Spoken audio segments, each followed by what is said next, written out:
प्यार की रह जाएगी बाकी, खुशबू हमारे प्यार की रह जाएगी बाकी।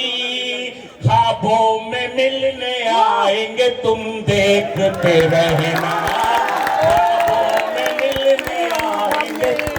धड़कन हमारे दिल की कोई सुन तो रहा है, मिलने के ख्वाब मन में कोई बुन तो रहा है। बेशक कि उसने फूल बिछाए नहीं गौतम,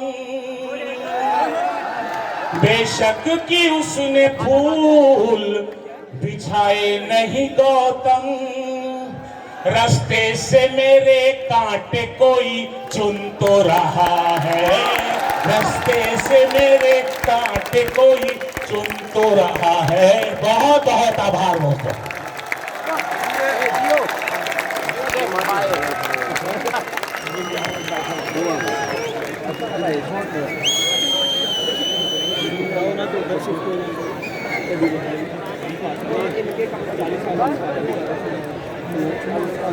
मुझे फिर से एक बार अपना मन दीजिए। बहुत अद्भुत आपने सुना है।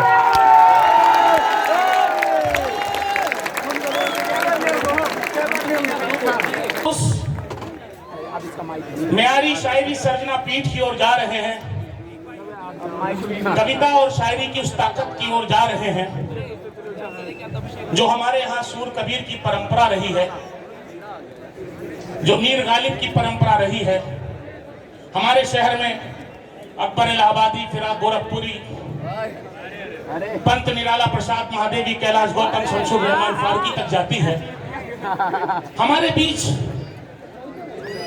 अदब की सेवा करने वाले एक ऐसे बड़े कवि, एक ऐसे बड़े शायर मौजूद हैं जो अपनी इल्म, अपनी शायरी को लेकर के न सिर्फ हिंदुस्तान बल्कि हिंदुस्तान के बाहर भी हिंदुस्तान की पहचान बन करके जाते हैं। हमारे बीच कलम के ऐसे बड़े नुमाइंदे, साहित्य का एक ऐसा बड़ा नाम जो कागज पर ही उतना ही खिलता है जितना जब वो मंच पर आकर के संवाद करते हैं। मैं अपने एक दोहे के साथ, मुझे लगता है कि जिंदगी में अगर कुछ अच्छा मैंने लिखा है तो ये दोहा भी लिखा होगा।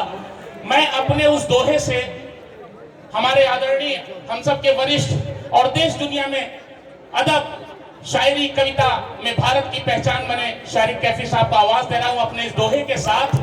लिखा किया रह जाएगा, रहता नहीं शरीर। देखिए उनकी सेहत नासाज है, सेहत बहुत अच्छी नहीं है शारिक साहब की, बावजूद उसके आपकी मोहब्बत उनको खींच करके लाइए। एक तालियां तो इस पर हो जानी चाहिए। एक फनकार, एक कलमकार किस तरह से अपने शरीर की परवाह नहीं करते हुए भी अपने चाहने वालों के बीच इसलिए जाता है कि अदब और इल्म की रोशनी बांट सके। मैं अपने दोहे के साथ आदरणीय शारिक कैफी साहब को आवाज दे रहा हूं। लिखा किया रह जाएगा, रहता नहीं शरीर। लिखा किया रह जाएगा, रहता नहीं शरीर। इसीलिए मरते नहीं तुलसी सूर कबीर, इसीलिए मरते नहीं तुलसी सूर कबीर।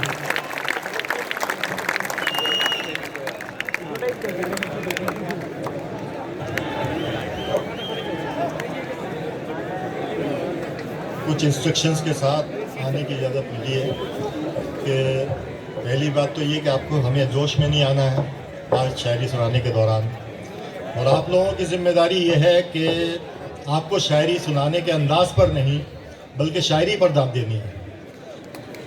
तो गज़ल का एक मतला आप लोगों के सामने पेश करता हूँ। मतला देखिए कि हमें पता है कि पर्चा बुरा नहीं आया, हमें पता है कि पर्चा बुरा नहीं आया, मगर तुम्हारा पढ़ाया हुआ नहीं आया। हमें पता है कि पर्चा बुरा नहीं आया, मगर तुम्हारा पढ़ाया हुआ नहीं आया। किसी के हाल पे हंसने गया था महफिल में, किसी के हाल पे हंसने गया था महफिल में, मगर मैं लौट के हंसता हुआ नहीं आया। एक बार जबरदस्त तालियां उठे, क्या शायरी की। बहुत नाजुक नाजुक से शेर हैं, आप तक पहुंचेंगे जो मैं उम्मीद करता हूं। किसी के हाल पे हंसने गया था महफिल में, मगर मैं लौट के हंसता हुआ नहीं आया। मैं शर्मसार कि फिर देर हो गई मुझको, शार की फिर देर हो गई मुझको। मैं शर्मसार कि फिर देर हो गई मुझको, वो सोचता है कि अच्छा हुआ नहीं आया।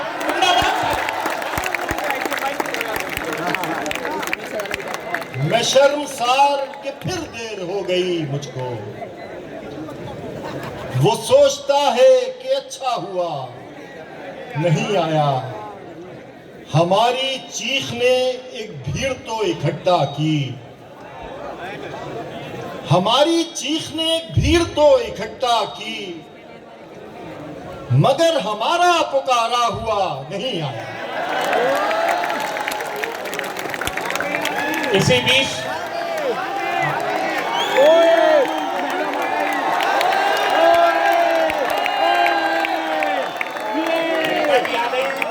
लेकिन मैं आपसे आग्रह कर रहा हूं कि आप एक बार फिर से शारिक साहब को वही मन आवाज दें। एक बार जोरदार और जबरदस्त समर्थन शारिक साहब को मिले।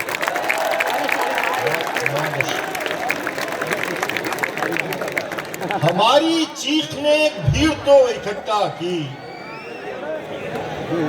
मगर हमारा पुकारा हुआ नहीं आया। और शेर देखिए कि चुनी वो बस के ज्यादा थी लड़कियां जिसमें, चुनी वो बस के ज्यादा थी लड़कियां जिसमें, बिछड़ के तुझसे मैं रोता हुआ नहीं आया।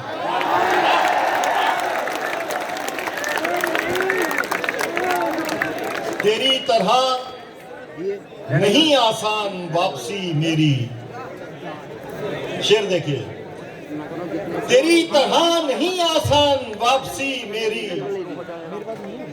मैं रास्तों को समझता हुआ नहीं आया। हमें पता है कि पर्चा बुरा नहीं आया, मगर तुम्हारा पढ़ाया हुआ नहीं। एक और गजल देखिए, किसी भी शर्त पे मंजूर उसकी कुर्बत थी, कुर्बत नजदीकी, किसी भी शर्त पे मंजूर उसकी कुर्बत थी, जो दोस्ती है अभी कल वही मोहब्बत थी।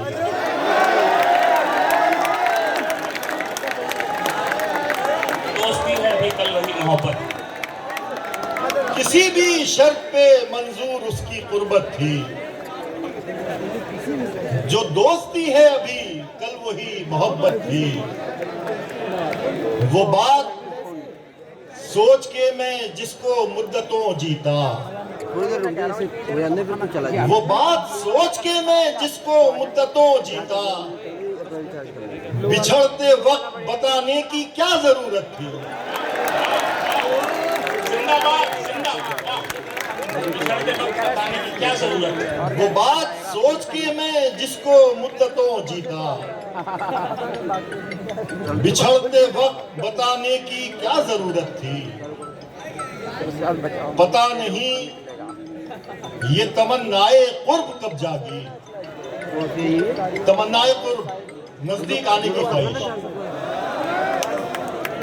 पता नहीं ये तमन्नाए कुर्ब कब जागी, मुझे तो सिर्फ उसे सोचने की आदत थी।